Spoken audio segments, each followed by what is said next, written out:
welcome back to the Whākī. Season 1 review. We are jumping into the last episode of Season 1. Let's episode go. number 23 with Kent Macpherson. Such a good dude. Honestly, just thank you for plugging in a lot of our early connections so that we can have the safety to come and ask you for help, because I feel like that was such an approachable moment where we had earlier interactions where we actually I felt the invite to sure. go and be myself around him. Same. Mm. In his episode, Kent talks to us about what it was like growing up in a farming community in the Hawke's Bay, their experiences through the music scene in Melbourne in Australia, and then around currently living in Parongia. Kent welcomes us by reminding us how important home education is in the journey of life in this first share. I realise now that I got a good education there. Well, I knew that I did, but the most education I got was at home.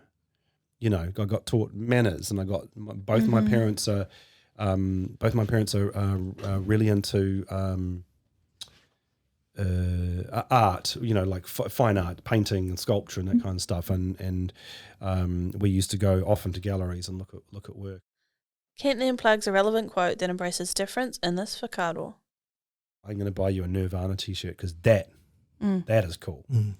So I really like that one. It's got a picture of Kurt Cobain smoking a cigarette, and the quote is, they laugh at me because I'm different. I laugh at them because they're the same. Basically. I love that. I really like that one. Kent then drives home the importance of not letting the struggles of life get the better of you in this golden nugget.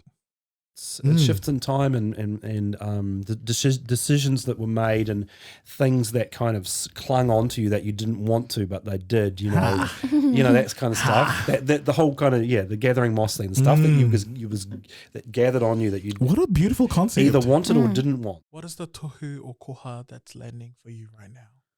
I think it's around Kent's first piece of the education that you get at home. Like, I think so often we focus on society marks success as qualifications or like school or all this stuff. But my feeling is that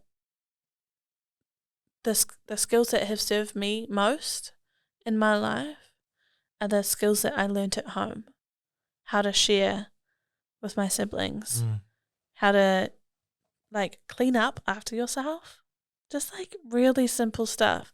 But those soft skills are, I think, what make or break, but make it easier to be around people if you have acquired those skills. Yeah. I think people who lack those skills, I find really challenging to be around. Stretch. Sorry about it. But not really. Not. I was like, this. Just be a decent human, jeez. Put your plate in the dishwasher, not on the bench on top of the dishwasher. Anyway, what does this bring up for you? No, yeah. I'll agree with that as well. I also feel like my home is more stretched to being where do you spend most of your time? That to me is a definition of home for me, because I guess home was different. I guess home is different to different people. Yeah, for and sure. It's and echoing what you were saying around what you learn and the soft skills that you learn at home. What are the soft skills that you're learning in the times that you're spending the most places, in the places that you're spending most time at? And it's a lot of people are okay, I'm spending a lot of time on social media or on YouTube or on this, and I'm like this. Yeah, but what is the soft skills it's teaching you? Yeah. Education is everywhere. For real. Yeah. And what about when you come home to yourself? Inside, come home to yourself. Come home to you as a being. What are you learning from yourself when you really tune in and listen? Delicious. Love that. I love that type of whakaaro. Because to me, that's going off of what Patricia was saying. That's personal responsibility. Yeah, for sure. To me, that's the amount of and you can always find like depending on your relationship with yourself. So this is very subjective to your relationship with yourself. I get so much thrill of being with people and being around people. I also get that same thrill from being with myself. And it's understanding that I don't need people for that, and at the same time, in some places and spaces, I do need people for that. You know, and it's not so much a need. I don't think the need is one. It's like I want or I desire, but not I don't need. I don't need anything from other people. Yeah. Apart from, I guess, respect and basic human dignity. But yeah, so to me, I also I love that you're like the Nirvana quote. I feel like the Nirvana quote is so reflective of the majority culture versus like diversity of thinking or diversity of approach.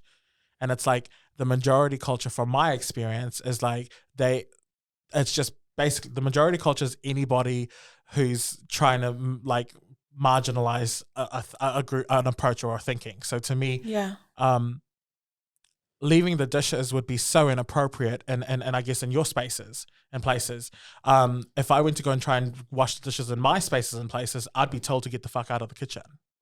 So to me, it's like it's understanding for me which spaces and places I navigate these moralities or these ethics or these human dignities, because I'm like, what's dignity for other places, for other people, is so not dignity for the other spaces and places. And we still privilege the majority of the people in the room. So majority thinkers is not a color, or majority approaches is not a facado. It's actually just understanding the people in the room, reading the room, and then seeing what the gifts are in each person in the room, as opposed to being like, oh, okay, well, all the males are here, I'm going to navigate to the males, and then like marginalize someone who's not non-binary, or like, you know, like someone who's not. And I'm like this, I love going to sit next to the people who make me feel uncomfortable in public spaces. Like they make me feel so uncomfortable, and I'm like, and it's usually like, for me lately, it's just people that I'm like, I have no idea how I would say hello to you, so I'll just go and sit next to you. And it's my act of being like, okay, well, I don't know how to be in service to you, and I hope that in proximity you will allow me, or you'll invite me into that space. But that's my personal feeling. Like, you know, I take full accountability for that. I don't, like, I'm not blaming anybody else for that, and I don't expect people to perform for me and or for others. And that I've just learned in my experience that the majority feelers and thinkers are people who go to like-minded thinkers. And I'm like, yeah, you of course you do that. Of course you do that, because it's a safety measure. So it's not like, to me, I don't shame people for doing that. It's a safety measure. I'm asking and inviting people to be like, you know, just read the room. If you can see that people are not migrating to one space, maybe and you're the majority on one side of the room, maybe you need to go up and like step outside of your comfort zone to make somebody else feel a little bit better, or included in a space. But so that's my personal feeling into that. And I love that's why I love the Nirvana quote, because the Nirvana quote is actually like, the majority is looking and be like, yo, you look so different. I'm like, you all look the fucking same with your approach. So that's how I'm linking the two. I think also it brings up for me what Megan was saying about being queer as a merit. Yes. Because, like, for me, I really like that I'm queer, because I like that it's different, I guess. I don't know. I do definitely think that being queer is merit. And that, again, plays into that Nirvana quote of, you laugh at me because I'm different. And I don't think that society's laughing at me because I'm queer, but I like not being part of the majority. Maybe I want to be like a little snowflake or something. Who knows? But yeah, I like that I have a community that feels like a community. Like, I feel like I know I know it and I can be part of it and I can be active within it Mm. if I want to. Yeah. Delicious. And it's also like, because I always used to be like, so it's I'm still having conversations with this one. And I'm like, it's because I'm like, there's a lot of people who are boisterous and flamboyant by nature. And in my head, I'm like, that's not my problem with that conversation. Or that's not my concern with that conversation. Or that's not my worry with that conversation. It's when you're loud and obnoxious in the spaces where people are are majority like respectful, and then you are blaming, like you being in the room are actually disturbing the peace because you feel the need to be loud and obnoxious. And when you're being called in, people are like, oh, I've seen this, witnessed this live. People are like, you hate me because I'm gay or queer. And I'm like, no, it's just because you're actually annoying. Yeah, as a person. You as a person are like not reading the room at all. Yeah. Not respecting the space at all, and then just coming in and just like wrecking ball, literally coming in like a wrecking ball to come and disturb the peace. And I'm like, nah, we don't do that.